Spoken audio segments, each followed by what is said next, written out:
Trash Bin Talk. Hello, everybody. Welcome back to another episode of Trash Picks Talk. We're here to talk about our favorite trash picks for our favorite trash show, Death Battle. And today we're joined by the usual suspects as well as Flip this time. Welcome to your first episode. Thank you very much. Happy to be here. Yeah, so we have quite a few to get through on this episode. So what say we just go ahead and get into the music this time? Let's get it. Let's do it. Here we go. All right, so we got Steve one up first, one that he has been championing for quite a while. It is Luffy versus Vise. All right. Ooh, okay. All right. And this Time one for me to cook. recently, it even got a Death Battle cast. Ben Singer, like being able to show off his own passion for. Remember that cast? Absolutely. That was fun. Okay, first off, I gotta say, Ben, if I ever meet you in real life, I know you're not watching this, but I am stealing your copies of Skies of Arcadia. You fucking lucky bastard. Anyway, obviously, I think it goes without saying, I'm a fan of both One Piece and Skies of Arcadia. One Piece is one of my favorite anime mangas that I've been reading, and Skies of Arcadia, I played it very recently, and it's such a fucking good game.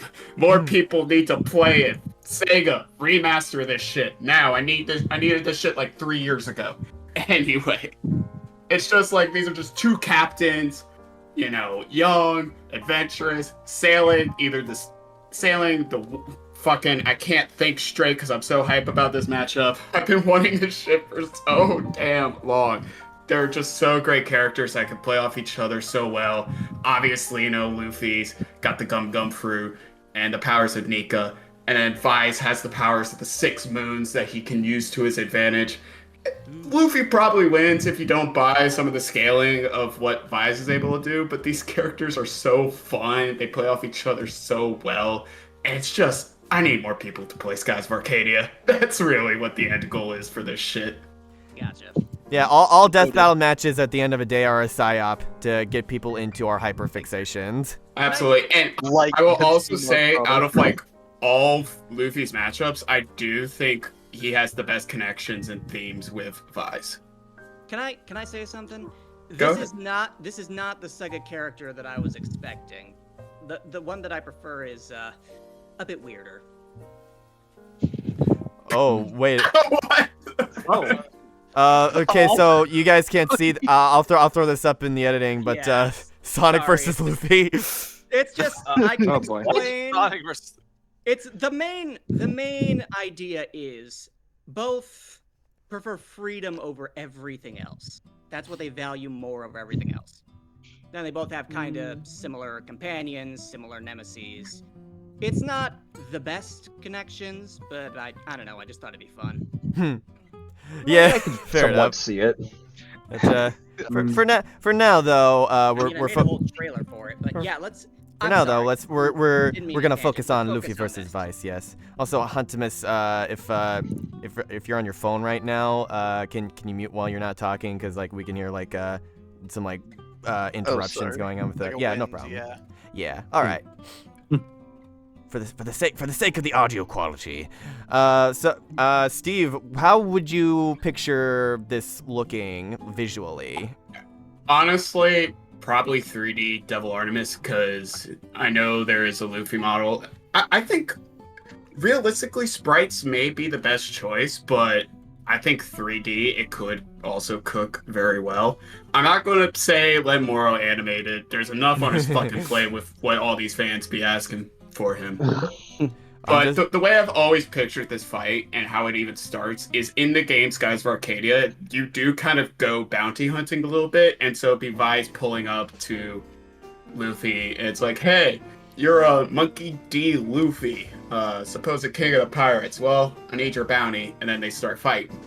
And then, obviously, natural escalation, you go through all of the gears, Vise just uses all of his weapons, and then it ends with, you hear the drums of liberation in the background as Luffy becomes Gear 5th, and Vise just goes, oh, this shit's serious. And then they just start going at it. With the final attack being Luffy doing a bid reg rock and Vise trying to counter with a Pirate's Wrath. Nice. No, that sounds That's awesome. that's something that I was neat, always yeah. curious about with this matchup, because like obviously Luffy is like very typical shonen protagonist, has like a bunch of like forms that just like increase his power tenfold and yada yada yada. I was wondering like in what sense would Vise offer like that same sort of like escalation, because like I don't know, I've never played Skies of Arcadia, like so I was wondering like if he had like different forms, just like his magic can like increase. I just never knew that. It's the best way to like imagine it, the way I've always imagined it. Imagine Luffy as a JRPG boss. Okay. Oh. And Vise is the player character trying to beat said boss. Interesting. That's the way I've always imagined it, because it makes the most sense since Luffy has most forms. And while Vise doesn't have forms, he does have his super moves, which do allow for very flashy animation, like Pirate's Wrath, Rain of Swords, which is his AoE, which is able to hit all of the Gear 5 clones, and what's it called? Pirate's Guard, I think it is, where he can protect himself from any attack. Like, It can always be a tricky dynamic to work around, where one of the characters has a bunch of transformations to go through, and the other basically stays the same the whole way through. It's a interesting thing to try to make work, like, because you have to not make the guy that doesn't transform seem like he's like overpowering all these transformations, and you have to make sure that the other guy isn't just like going through them for the sake of going through them, like he actually needs to transform. yeah, and I mean, like, with also like how the special moves work and how the moons even work in the game, like, you could still play off of it very well and just have like, oh, he needs to use Gear 4 Snake Man in order to get around, and then that's when Vise does Rain of Swords in order to temper that down, and then it goes into Gear 5th. Which, because you gotta show off the ultimate form. Yeah, you gotta show up the ultimate form. I think we could skip Yeah. Gear. We could skip Gear 3. No one cares about Gear 3. Yeah, Oh. we I do. mean, Gear some 3 and Gear 2, I feel could go hand in hand. when it Yeah, when it comes they to kinda. when it comes to characters like these, you gotta be willing to kill your darlings. You can't show off every single transformation and expect them all to have the same level of screen time and impact as each other. You gotta pick and choose. Yeah, and like obviously Right. we need to have Gear 4 and Gear 5th. Mm-hmm. So that's probably the biggest thing with this matchup. Year Gotcha. 5 is definitely going to be like you mentioned like the animation could be like Devil Artemis, and like I have no doubt that like he's like a really talented animator, but like with the crazy shit that Gear 5 can like do, I would just like I would love to see him like tackle that stuff. I would almost think, because I've always thought stretchy powers look kind of weird in most CG mediums, especially hyper-realistic ones like that Avengers Square Enix game. Like, anytime Kamala Khan makes her hands really big, it looks really, really creepy to me. Unlikable. I do not enjoy those moments. But if you're gonna make a 3D, you gotta make sure it's like stylized enough to not like make you think about Uncanny Valley too much. Like I think like a stylized fight would work for this, especially with One Piece's art style. Yeah. Mm-hmm. Which is Yeah, why for I sure. which is Yeah, why something I could like also that. see sprites working too. Yeah, sprites Yeah. is like, if the 3D doesn't work, sprites can also work very well for this matchup. You just have to get, I think, custom sprites for Vise. Yeah. I Or think I remember seeing a video of somebody trying to make like shots from Gear 5 in Blender, and apparently it was like really hard to do. yeah, it's like trying to yeah. make Tom versus Wily work in 3D, you know? Mm-hmm. Right. Yeah. It requires an Yeah. insane budget that Death Battle might not have. Right. Yeah. But the Yeah, thing is, though, that, like, I think it goes without saying that, like, at some point, they will inevitably do a Luffy matchup just because, you know, One Piece is such a big deal. And, like, regardless of what they go for, they definitely have to nail the look of Gear 5, since that's his, you know, that's his pinnacle. Mhm. And, like, that's the one that has, like, all the crazy shit. So, if Vise can, offer that ability to do so, then I'd be excited. Heck One yeah. thing I could imagine is like this one meme edit of like a Naruto versus Luffy fight where Naruto is just getting washed, and then Naruto powers up his giant Rasengan, and then Luffy just eats it while he's in Gear 5. Imagine if Vise does his sword AoE attack, and Luffy just like opens his mouth and swallows each sword. Oh, Yeah, I just just like- literally see that and go, what the fuck are That's you? a spicy meatball. That's Seriously, a- eating fire? No, sorry. Go to jail. Maybe don't bring that up. All right. So that Luffy versus Vise. One of these days I'll have to check out Skies of Arcadia. If they do a rematch, I promise, Steve. Right now, if they ever announce like some sort of remastered for it, like I will get that day one. That is my promise to you right here. Oh, no, don't worry. Same here. I already have $60. Like, Until then, On the I'm side. emulating it. Yeah. yes, emulate it, please. Dolphin This game- emulator, my beloved. And This game is so speaking of pirates, Luffy. Hey. Anyway, Hey. Oh yeah, Yarhar fiddly dee. let's move on. Let's move on to the next match before we get this copyright stricken. With Jonathan's choice, Tifa, Yes, sir. Yes, versus sir. not Makoto. Tell us about this one. Not That's what I Makoto, was not literally just Yang. gonna say. I was just literally just gonna say, if a certain other Tifa matchup gets slandered in the comments, I will fucking end you the moment I catch you IRL. Because Hey. I am really trying to sell this matchup without mentioning it. I swear, without mentioning any alts. Which is easy on Jude's side, I think, because he has no other match. But anyways, so Tifa versus Jude is definitely the Tifa matchup that I think captures her character much better. But like, you wouldn't immediately think that when you look at the connections, because I'd argue this is not a matchup you're supposed to like we all hate the matchups that are just like giant ass laundry list of connections. This one, you're not supposed to do that because you cannot explain it through a simple rundown of connections. You gotta dive into the core theme to understand what makes it work. And ultimately, like, the core theme is just martial artists who develop a strong relationship with the main character. And then you go deeper and realize, oh, they also work as the emotional backbone of the party with their shared baggage from like Tifa's past and like all the events that Jude goes throughout pretty much the entirety of Tales of Xillia, which again, there is a rumor that a remaster may or may not be in the works. Ooh. Sipping that copium, that is real. Damn, I drank too much copium. But anyways, Don't worry, so like so I won't spoil it just in case. But I think that this really captures who Tifa is, while also like contributing to one of the main themes of Tales of Xillia, where it focuses more on internal conflicts, like things that happen, and then we start to go into what are the characters thinking about, because they do touch upon some pretty dark subjects, such as like I mean. There is a time where Jude is literally attempting to go through with like a slow and painful suicide.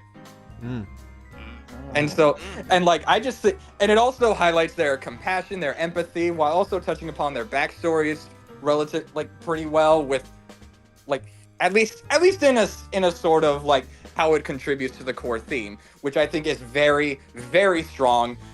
And like and in terms of animation, believe it or not, if Jude can actually play off of Tifa using every materia like they did with Cloud, albeit just not quite in the way that you think, whereas Tifa has like access to spells that can perform all sorts of hacks, Jude is the hacks, pretty much. Like it's like, because Tales of Xillia just decided to go stupid hard with the hacks for no reason, and I love it. Like, he can inflict all the common JRPG effect, like status ailments you'd expect, like poison, burn, paralysis, and the like. But there are also some moves he has that can also inflict petrification, like, and these are all physical, and these are all like through his physical abilities. It's not through like a subset of spells or whatever. But he can also inflict petrification. He can inflict skill seal, which in the matchup's term would also debatably like prevent Tifa from using any materia, and possibly her limit breaks as well, depending on how that goes. And there's also like a heal seal, which would prevent her. Like, actually, I don't think Jude has an ability that can, but there is an ability he has that can inflict instant death. Oh. And there are some moves he has which can inflict multiple ailments at the same time. And on top of that, Jude also has a summon. Like, he can summon Maxwell to send down a rain of a meteor storm. Like, at least that, which I think Tifa has like plenty of summons that can play off of that, such as like she summons Odin to slice through the meteors. Maybe she summons Gnome to summon an earthquake that changes the playing field, and then it has Tifa and Jude fighting like as the summons are like attacking each other, and it's just so fucking rad. But if Death Battle wanted to go all in, then Maxwell has plenty of other special abilities such as time stopping, elemental manipulation, stuff that could also make for like a really fun stuff that make really fun interactions between the summons. It's just really fucking cool. And of course, the fight dynamic would obviously be like insanely fast-paced martial arts skills and mobility, with Jude's snap pivot coming into play, as well as just how Tifa fights in the Final Fantasy VII Remake series.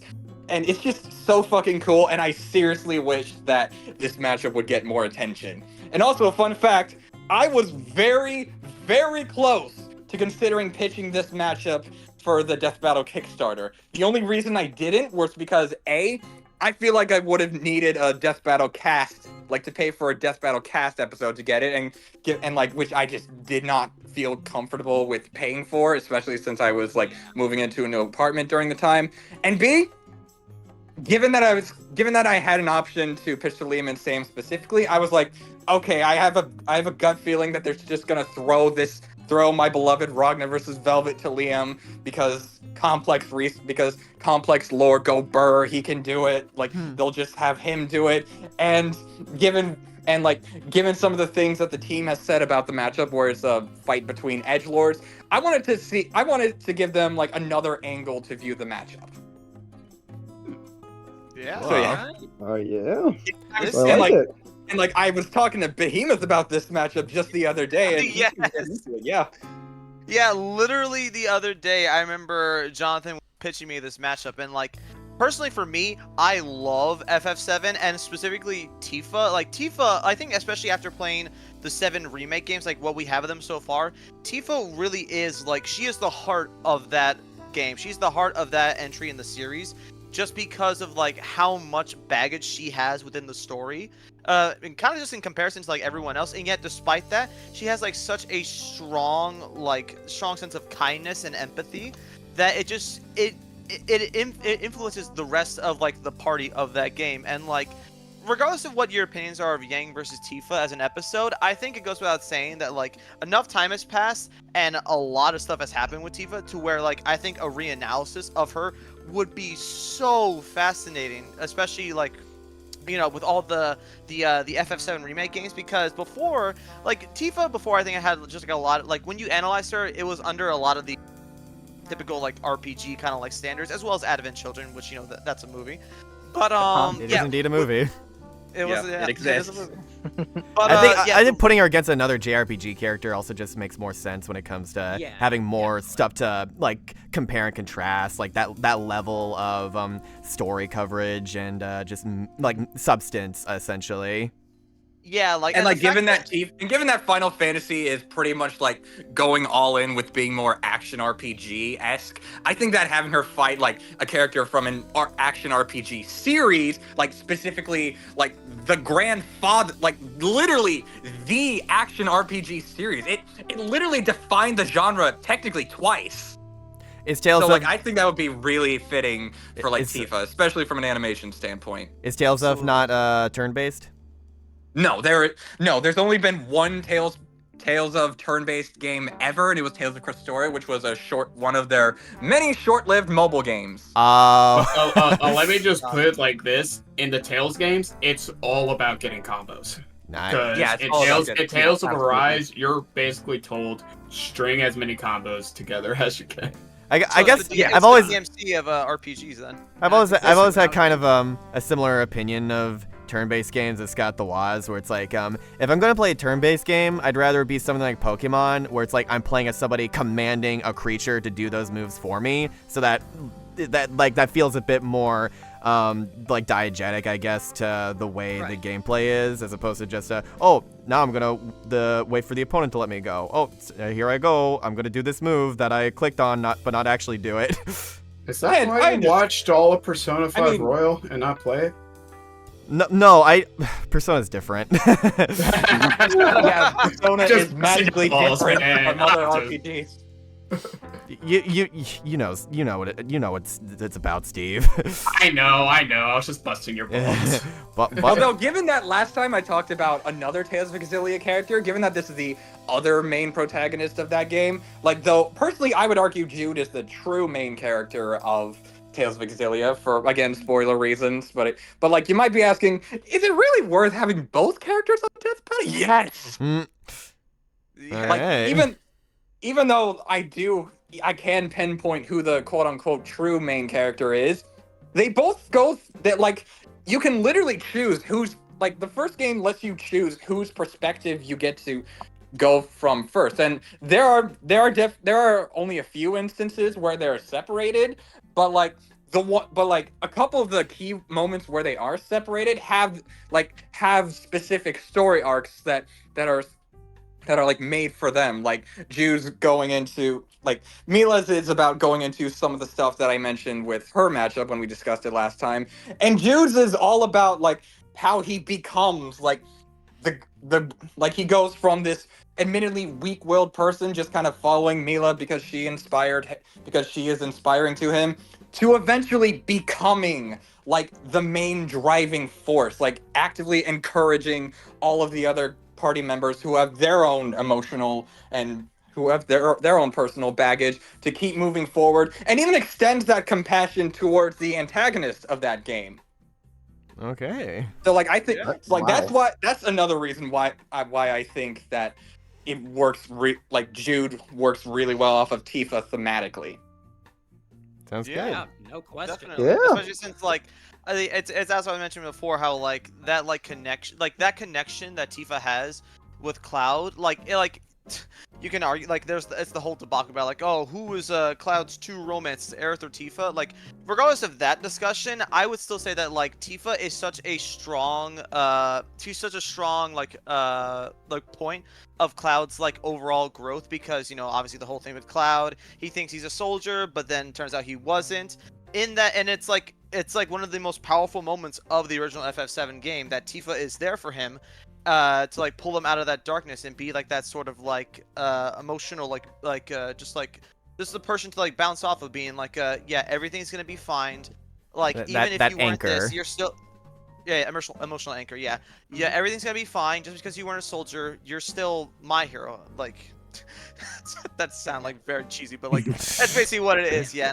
And the fact that like Jude seems to like work really well off of that idea of like Tifa being like that emotional anchor for the FF7 party. It's like, yeah, and especially also like being like a hand-to-hand martial arts fight. It sounds just like a really good option for Tifa. Yeah. I would love to see. All we need to do is just like popularize it and wait for Bamco to announce that Tales of Xillia duology remaster.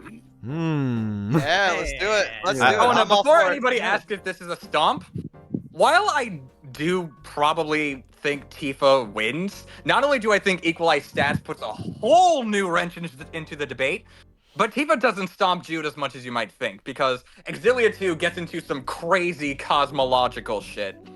Would you say it's kind of a honestly, battle of Stomp summons is versus hacks? Or stats versus hacks? Maybe. I've never really thought about it as being, like, I wouldn't call it stats versus hacks, since Tifa also has plenty of hacks herself.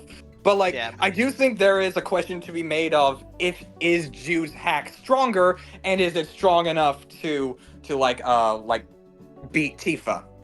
Yeah, Because, because like, Jude does have, like, a slight speed advantage going off of, like, the high ends of the Supernova feat. And, like, there was a Tales of Xillia speed feat that got, like, at least 3 times higher than that. The thing is, though, is that, like, also with, like, the FF7 games, like, where we're heading to right now, like, for, like, the final game in, like, the remake trilogy, we're about to get into, like, some freaking, like, Crisis on, like, Infinite Earths kind of stuff going on with FF7 Remake Part 3. So, like, yeah, things are gonna get nuts. And then, like, you add in, like, with FF7, like, the remake games as of right now, all the different materials, that Tifa has, and then like all the crazy summons that she has, like there is a lot that would be like that would have to be analyzed for this matchup, and I think it would just be so fascinating to see like how like these like these elements of like these big RPG series, like how do they compare and contrast? Yeah. And like since Yang versus Tifa was brought up earlier, the reason why I want a Tifa run back is because it's not just because Yang versus Tifa happened to be a bad episode, but Yang versus Tifa as a matchup is just terrible, like generally terrible. It's like It's probably one of the worst and so, matchup like, ideas they've for a ever come Tifa up run with. Back, for, like when I want a character run back, unless if it's like someone who's like very simple, like Luigi, for instance, I want to see them in a matchup that like thematically highlights who they are. So if like they did Yang versus Tifa 2, it would not fix the issue of a Tifa run back, even if they give her like a perfect analysis. Because like I don't want to see Tifa on Death Battle. I want to see Tifa on Death Battle, if that makes any sense. Yeah. Yeah, no, I totally get Yeah, you. that's totally understandable. I know that- especially after playing like the the FF7. I keep saying this, but like again, Tifa is just such a strong character. Like that FF7 as an entry for the series is already like so good as is, but Tifa is just such a massive reason as to why it's good. And the fact that like Death Battle, like what they've done with her so far, completely just like hand waved it. It's such disrespect to Tifa, and that's why like I would love to see her come back. What they need to focus one more thing about the animation. focus more on the original or the remake.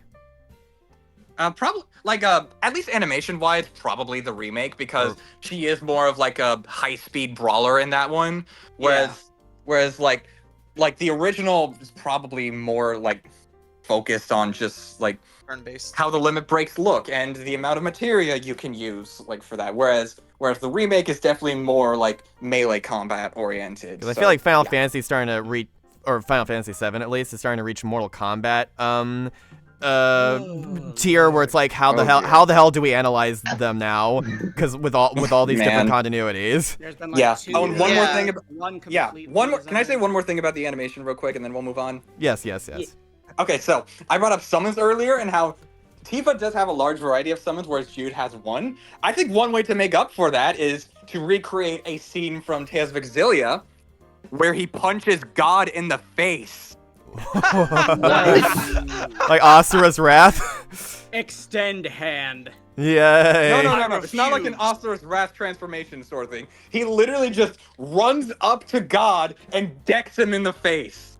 You see, I need to see Jude do that, but to like either Ifrit or Behemoth. Yes, sir. Yes, Oh my sir. gosh. Fuck yeah. Hell yeah.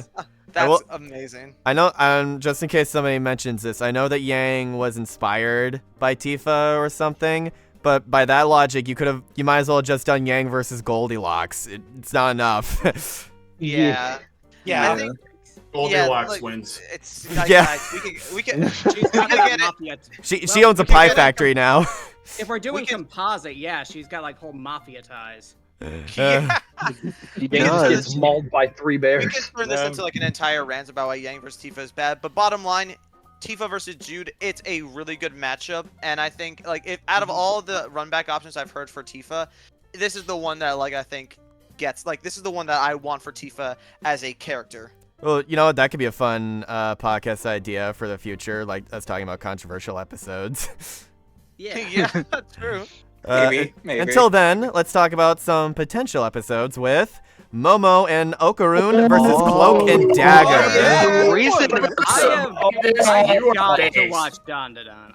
You've got it. Don is so peak. I didn't submit this. Who did? I need to know who did. I did. Yeah, Behemoth. I'm trying to make a thumbnail for this, Yeah. but the models are so hard to like. It's hard to use the render for Cloak and Dagger because like they're built together, so I can't like. Yeah. But I will say this, Steve. At some point we will need to watch more of that together, and also I have that because of NPC. I have one of those nerdcore songs stuck in my head where the chorus is like dun dun dun dun dun dun dun dun dun dun dun. Wait, I forgot who sings it. It's Rustage and Nora VT. Yeah, Nora VT. Nice. Okay. I think Schwabity might have guest starred on it, like in the actual performance. Do it how we do it on our own time. I'm glad you guys knew what I was referencing. Of course.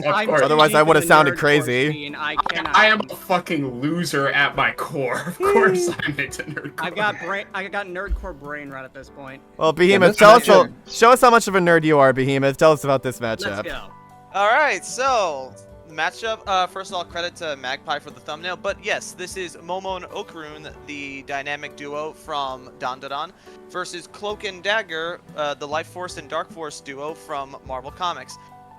This is I would definitely say it's definitely a more recent matchup in terms of just notoriety, because Dandadan is now just getting its major anime adaptation. But basically, to summarize, the gist and theme of this matchup is basically just it's these two duos that live in these worlds with monsters and aliens, and yet despite that, these two duos are pretty much they're outcasts. Basically, you have the very much so extroverted girl and the more introverted guy. They basically fall victim to a crazy circumstance that just ties them together in a literal and or in a metaphorical and literal sense. And yeah, it's just a very fun vibes matchup, especially if you've watched Dandadan. Dandadan gets into pretty absurd stuff, of course actually I don't know. Actually, I'll just talk about season 1 stuff. But basically, yeah, when you consider the fact that Momo has crazy telekinetic powers, and Okaroon has the powers of a yokai, one that gives him incredible super speed. There's a lot that they bring to the table that would just be super fun to analyze for a death battle. And then with Cloak and Dagger, if you only have an idea about them for say Marvel Rivals, that is barely scratching the surface of what Cloak and Dagger can do, because their powers in the comics get absolutely insane. Their powers come from the Dark Force and Light Force. The Dark Force is an alternate dimension that Cloak can channel through his cloak, and it grants him all sorts of crazy powers, being able to teleport, drag people into that dimension and get devoured by these dark dimension monsters. It's so crazy. And then Dagger, she's pretty much the street tier version of Green Lantern, because with the Light Force, she can just create a bunch of different Light Force based constructs, armors, and her most well-known thing, daggers that not only are imbued with the Light Force, which means that if they hit something, they attack you on the atomic level, but they're also heat seeking, so you cannot even avoid the light. Wow. Okay. It's a very fun. It's a very fun matchup, I would say, and it's one that just if you know these two duos, it just vibes so hard. I'll say this: this matchup's been growing on me. I've been trying to watch more Dandadan, and with Cloak and Daggers, after getting to know them for comics and Rivals, I'm starting to this matchup's growing on me, is what I'm saying. Yeah. I do like the potential that they discuss how they got their powers. Okaroon's yeah, I lost my balls, and then Cloak and Dagger's oh, we were given laced heroin. Yeah, pretty much, yeah. I mean, his hover form, Cloak lost his too. Yeah, true. Wow. I do have a question about this matchup, though, or Dandadan being on Death Battle in general. Do you think that, for a Dandadan episode, do you think that Momo and Okaroon as a duo would work better than Momo getting a solo matchup? I would say, because of just how Dandadan's story, the main characters of Dandadan are Momo and Okaroon. It's not one or the other. Right? That they're basically they're a package deal. Yeah, the story is very intertwined around those two. So technically speaking, you can do a separate, a solo Momo and a solo Okaroon episode. But in my opinion, I think a duo episode really just captures these two. I think just the overall theme of Dandadan the most. I feel just having them both together, it brings out the best out of them. Yeah, it just feels more fitting, and it brings out the best of them. And we need more duo. Characterization. We need more tag team episodes. I don't know how familiar you guys are, but it'd be like a separate Mayday or Zook matchup. It's not the same if they're not together, because the game between them. Right. No straight roads. Okay. Cool. Okay. All right. Well, yeah, I guess in that sense, it would be like trying to That's not- separate Ratchet and Clank. Exactly. Fair. Yeah, or like Fair. Jack Yeah, it just and doesn't Daxter. really work Yeah. that well. The Momo and Okaroon are at their best together. And that's Yeah. it's And why also, people have been like- pushing for a Mario and Luigi episode too, because I of would- how much they could do Like, together. I also see like Momo Okay. versus Josuke from JoJo's Bizarre Yeah. Adventure Yeah, Part I've seen 4. that one. That's probably like her biggest, Mm-hmm. like her biggest solo option. But like Yeah. personally, for me, as someone who has experienced like a bit of Dandadan, I just think that like the best matchup to encapsulate the series is just one where you bring in both Momo and Okaroon. And also, it's that Raccoon sense. said we need more duo matchups. Honestly, I know we've been Like, saying Momo and well- Okaroon will work well together. I feel like someone's going to mention currently in the manga they haven't been at the same place for an extended period of time. Don't worry, trust the system. They're going to get back. they will get Yeah. back Yeah. together. They will get back They'll- together. They will get back. They did break Yeah. up, but they will get back together. I'm guessing Imagine- that I know you mentioned a Mario and Luigi matchup. It's again so dumb. I want to see Mario and Luigi versus Dante and Virgil. No, That sounds so funny. I love that. that. So funny. oh, It's Mario and the Luigi tonal versus Sephiroth, whiplash. but it makes sense.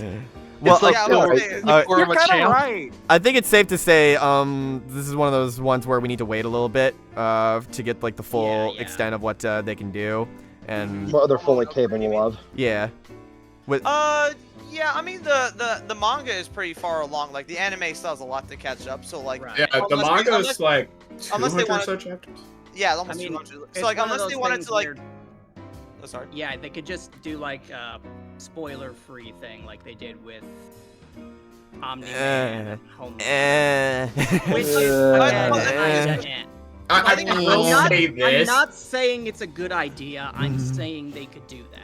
I will say, also, like, especially since like where they're at right now in like the story of Dandadan, Okaroon's powers have kind of like changed a little bit, and like more so he's gotten like an entirely different power set. So like what I think this matchup could just like really focus on is just like the first part of Dandadan where he has the Turbo Granny powers, and I think like where we're at right now in that story. Yeah, there's not that much in terms of like massive spoilers I think they need to avoid. there's not. The closest would have to be, like, I think the next big arc is... Well, there's one massive spoiler, but they're not going to talk about that. But it's Yeah, they like... would have to. Yeah, there's the next big arc. I think once that gets animated, you can start doing this episode, because that's, like, where, like, all the crazy shit Okaroon does, where he almost solos a 1v6. That was Yeah. a crazy moment in the Ooh. manga. so I guess that's worth asking. Who do you guys think wins this one? I know the I'm- G1 blog said Momo and Okaroon. It says Momo and Okaroon, but here's the thing. This matchup is super close because, technically speaking, Momo and Okaroon, I think physically, like, they do take AP, but speed is so close and versatility is so much on Cloak and Dagger's side. Like, I was just scratching the surface about what powers Cloak and Dagger have, but suffice to say, they have so many possible win cons that, like, if it wasn't for Momo and Okaroon's like greater AP, I would say they'd probably win handily. But yeah, it's because it's really just like that that debate of like, do you think Momo and Okaroon can just like power their way through all of like the versatility of Cloak and Dagger? Yeah, I And I heard think that it- they. It's pretty much Sorry. like stats versus hacks in a sense. Got it. And Yeah, so I heard they it's- can resist most of Cloak and Dagger's like arsenal. So like, I'm morally leaning on Momo and Okaroon. And so, Yeah. would this be a thing where it would make sense to do them like sooner than later if we're focusing on an earlier stage of how their powers have evolved? I would say so. I would say so, especially because Yeah. there's potential that Momo can get like extremely fucking busted, and this debate no longer becomes close. Yes, Hmm. because there's like Yeah. a thing with Momo's powers that like she had at the very beginning, but like it's like it's hidden away. So like as the Dandadan manga progresses, like she'll maybe be able to get that power again. But yeah, There's also- I mean, Do you think they'll even be as able it stands to? right now, Do you think they'll be able to have a like a thematic conclusion to their segments still if they do it now? Yeah. Oh, yeah, 100%. 100%, yeah. 100%. There is a very thematic conclusion they can do with Momo and Okaroon at this point. Fair enough. Mm-hmm. That And, I'm like, yeah, I you really know what? like this. And with that in mind, I wouldn't be surprised if they do this sometime next year. Oh yeah. Yeah, I mean, Yeah. Dandadan is going through its second season right now, so you Yes, know. and it's peak. Watch Dandadan. Carrick, we're gonna get Yes. on it. Why can I watch I'm it? on my Don't say watch Crunchyroll. I'm not Netflix. supporting It's them. on Netflix. It's on Netflix. Okay, I'm, it's on I'm Netflix, surprised thank I'm surprised that they have that second season coming out so soon. Holy crap! What anime does now? They do 2 course where they make the season all at once and then split it in half. Well, that fuck Yeah. off. I hate that. That's stupid. Get out. They didn't- It's exactly do. it's what they did with Cuphead. It's so dumb. It's what they did with Velma.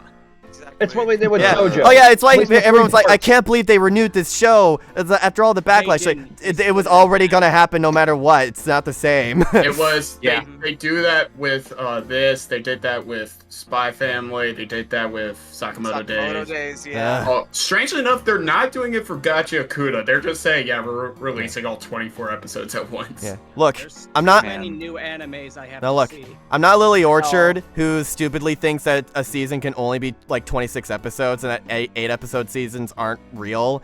But I do think that they should be a bit more honest about how the production goes. Because that's what a season It's is. okay. We will forgive them because the next arc they have to animate is Space Globalist and it's peak. Fair enough. All right. Well, I guess But speaking. yeah. I guess speaking of Well- peak, now's a good time to move on to the next matchup, shall we, Oh, boys? you say peak? Yeah. I say. Oh, I see. save. It's a flip one.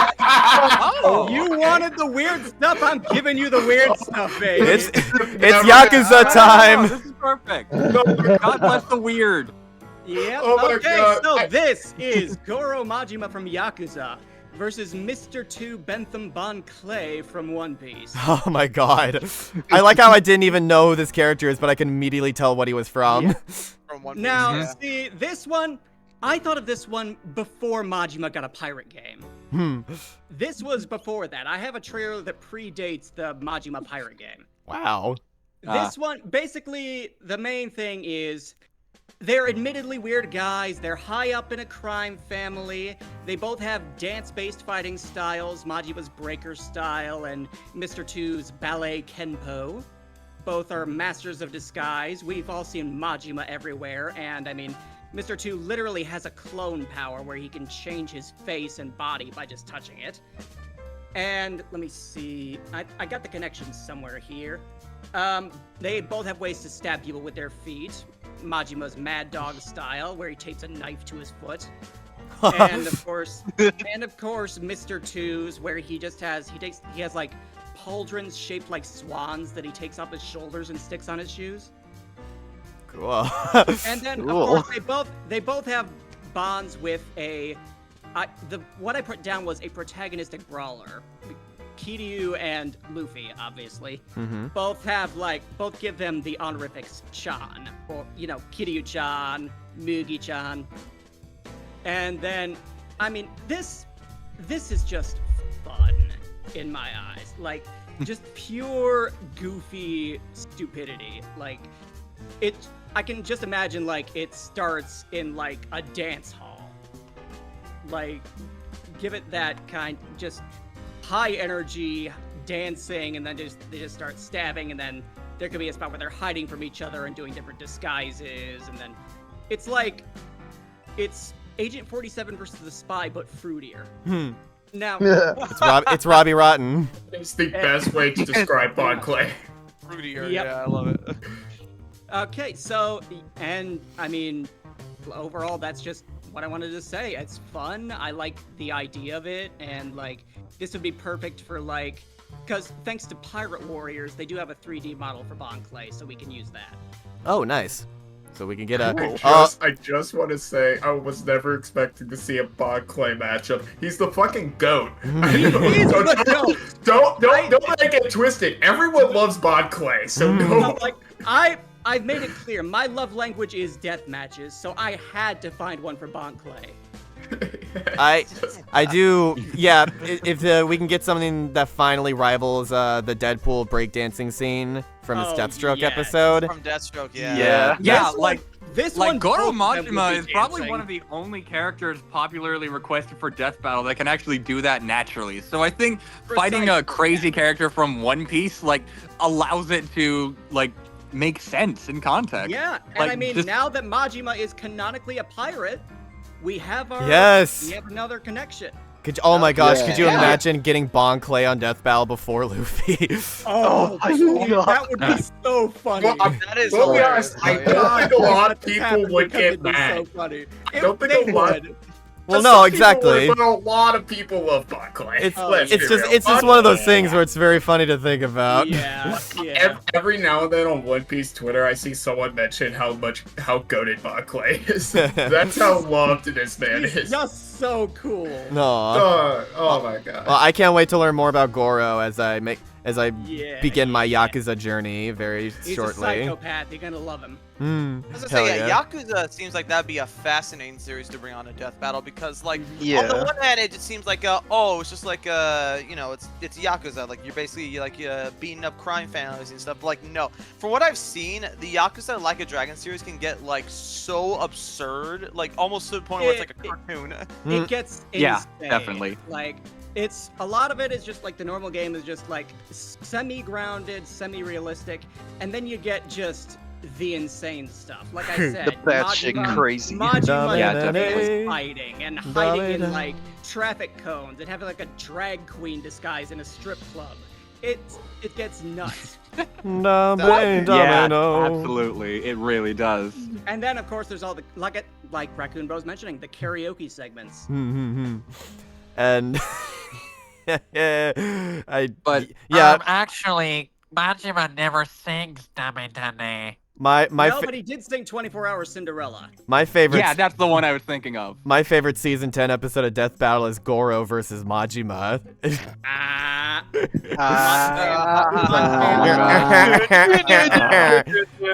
You think yourself to be a comedian, I see. Well, hey, everyone laughed at me when they said I'd be a comedian when I No, grow yeah. up. That's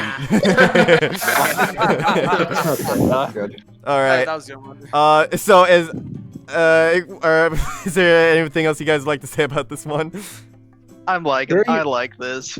Yeah, I'd say it's It's very unique. fun. It's fun. Can Yeah, we get Japanese voice actors for it? Oh, Of course, of please, course. Yeah, we absolutely. haven't had Oh, a yeah. Japanese voice actor for an episode since what, Geese or Heihachi? I think that's Yeah, I true. think Yeah. so, Yeah. So that Well, like- I think if they do Yakuza, a Japanese voice actor would be very very fitting. I Yeah. mean, they have Mhm, access to Yang mhm. Yi. Mhm. I'm joking. Please don't hurt me. Aw, is Oh, sorry, I'm already outside your house. all right. I well, mean, well did you hear it? before Oh, wait. Knock at the door. before Flip gets Wait, what's murked. wrong with Yang Ye as like in Yakuza? I don't know. I've just seen a bunch of videos about how they've been trashing him because he didn't do that voice well. Oh, Wow. poor guy. Oh, God. Well, Yeah. let's Darn. before we get murked, let's move on to our next matchup. Oh yeah. Dio Okay. versus Yeah. Ultron. Here we go. Oh my yeah. god. Okay. Yeah. This JoJo shit off of here. All right, that's right, everyone. We're getting a Trunks versus Silver territory of alternate timelines. Goody, goody. Yes. Why does it look like Ultron's mogging? Yeah, he looks Have the handsome Squidward he looks face. like No, he he's looks like he's posing Squidward for face. like Vogue magazine. Yeah. Okay. Heaven Ascension Dio versus Infinity Ultron. Where do I begin? This is my third most wanted. Basically, as you may expect, it's the battle of like, what if these villains won, basically, and Right. became multiversal threats. This has a lot of good fight banter and animation. Animation-wise, I expect it to be like sprites, but with like hand-drawn moments in there, similar to like Dio versus Alucard and stuff. Mhm. Like maybe get like Tom Shulk back to voice Dio, and Hell yeah. I'm blanking on his name for Why not? who did Ultron and Ultron? Austin Lee Sigma? Matthews. Yeah, get him back to voice Ultron and just go nuts with it. But what I think could be like a good point of interest for Ultron's side is something similar to what you talked about in your season 5 review with Thanos Darkseid, which is actually talk about what the Infinity Stones can do. Yes. Uh-huh. And since they're like MCU based, considering this is like MCU original character. They would have to like dive into the Infinity Stones and their limits. Yeah, I would love for Boomstick to have a visceral reaction to Thanos getting immediately sliced in half, and he's like, "What the? Seriously? That's it? It was that easy?" Yeah, exactly. That's where a Deadpool cameo comes in. Yeah. Oh my god. Notice like- who said that's where Deadpool cameo comes in. Like, I may or may not have tipped him off. Yeah. Yeah. But yeah, mainly I just like really the, like this episode. It's like I can picture like Deadpool jumping into that, like the DBZ abridged Kai episode where Trunks sliced Frieza, where it's just like the sword gets stuck and it just slowly slides down. Oh gosh. Gets like stuck halfway through. Whoops. Hey, God! They're about to do that thing where I sheath my sword and then they fall down immediately. Yeah. Just give it a second. Yeah. Yes, give me. But- I can never time this right. No, I always enjoyed concepts like these of just they're the characters but something's a little off about them this time.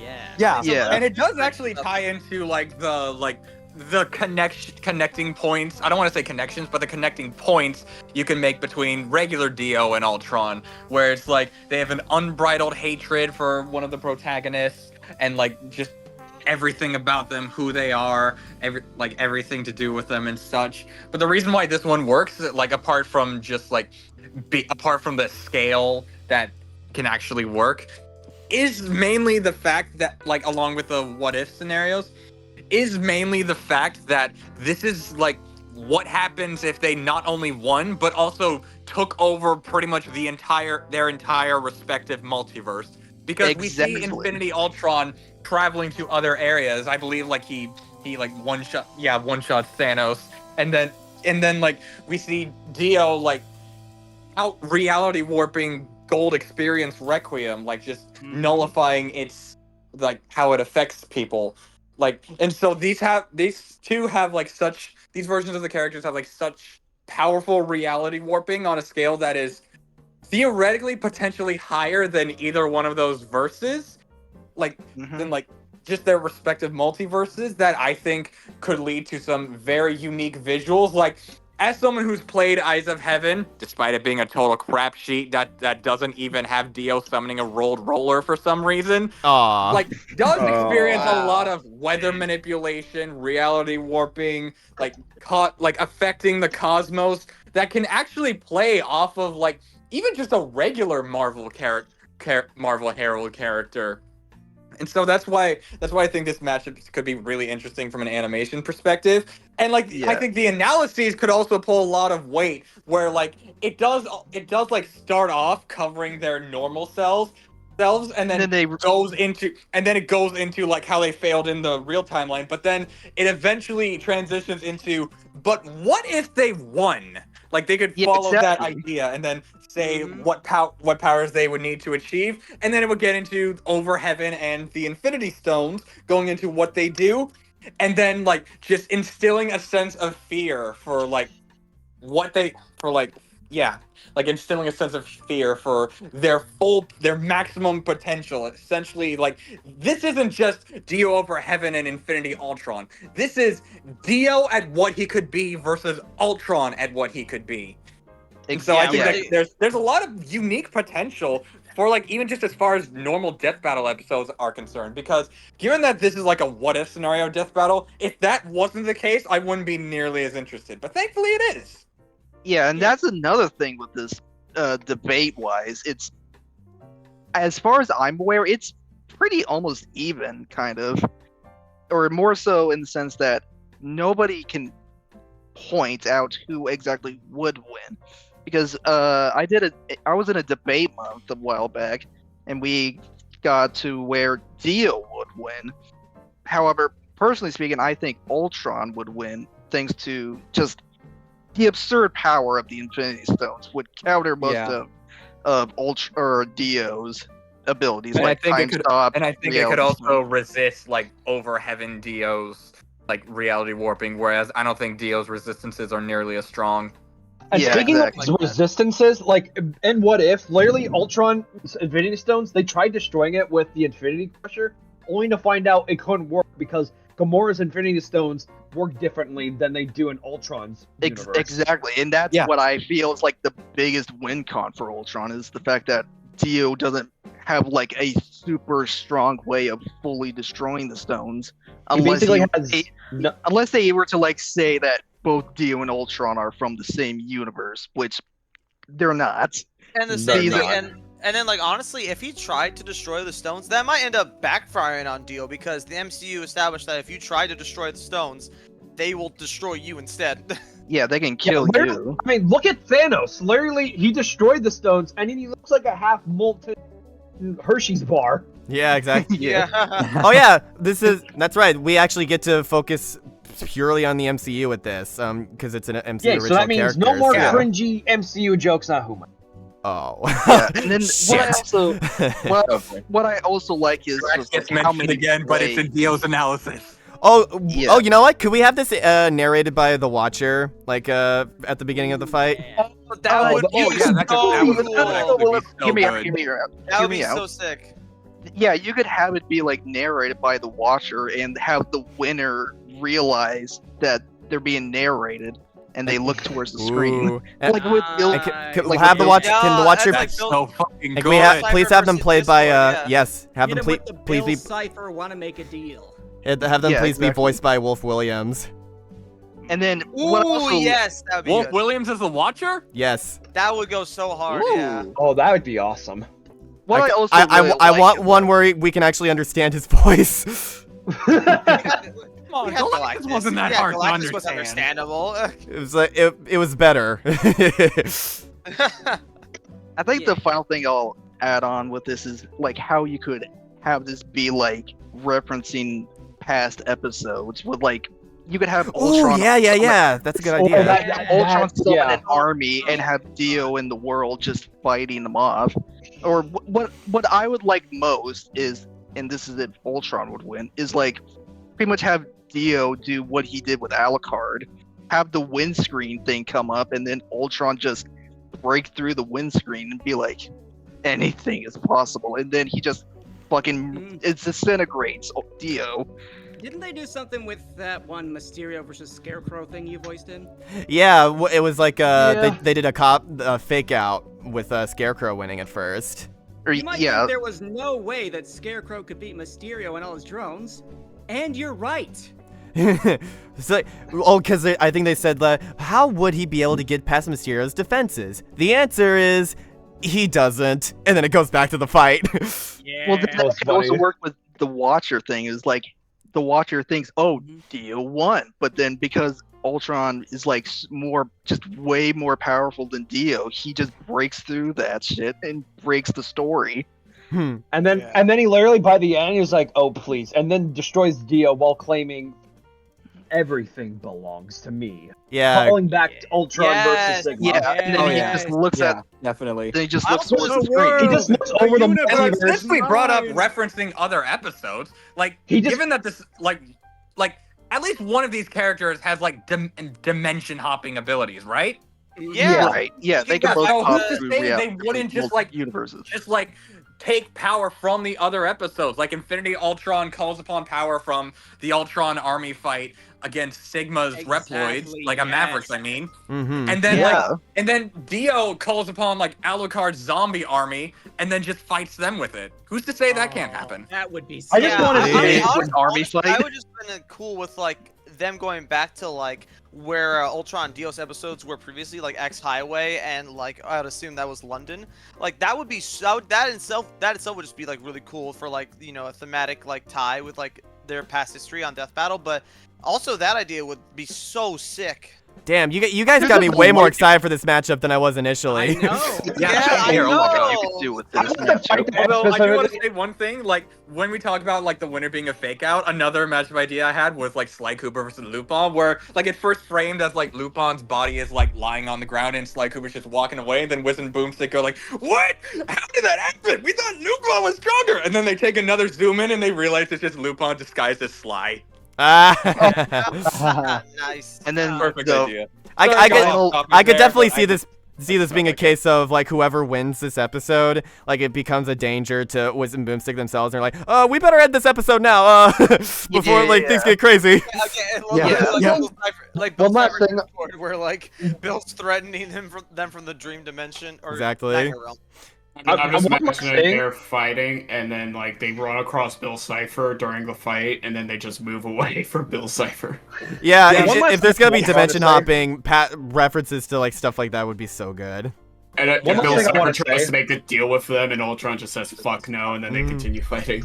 Yeah. One last thing Yeah. I want to say about this fight is like I want to see if Ultron does win. I want him to like see disintegrate Dio and then take one of his like, I think it was like the things in like Eyes of Heaven. I forgot what it was. Basically, I want Ultron to carry it, and he's like, oh, and just watches over the multi, and just says everything belongs to me, and then crushes it Yeah, this power is like that of a god beneath me. beneath me. Yeah. And then just like the final thing, and then we can move on. Yeah. Since this is like a multiverse thing, it could be very plausible to just bring back Jizz and Broomstick from Miles Static. That'd be so fun. Yeah, That's the final thing. Yeah, and it also, when you have characters like this who have been on the show before, it's a good excuse to like go over recycle some of the same analysis story beats from last time, but then the Yeah. fact that you have a divergence from that original plot makes it a lot more fresh to talk about. So you don't have to Yeah, worry like about have- them being like stale. Yeah, like have Wiz talking about like this normal stuff, and then Boomstick be like, wait, didn't we talk about this already? Just bear with me. Yeah, And then they move this on to feels the new a bit stuff. familiar.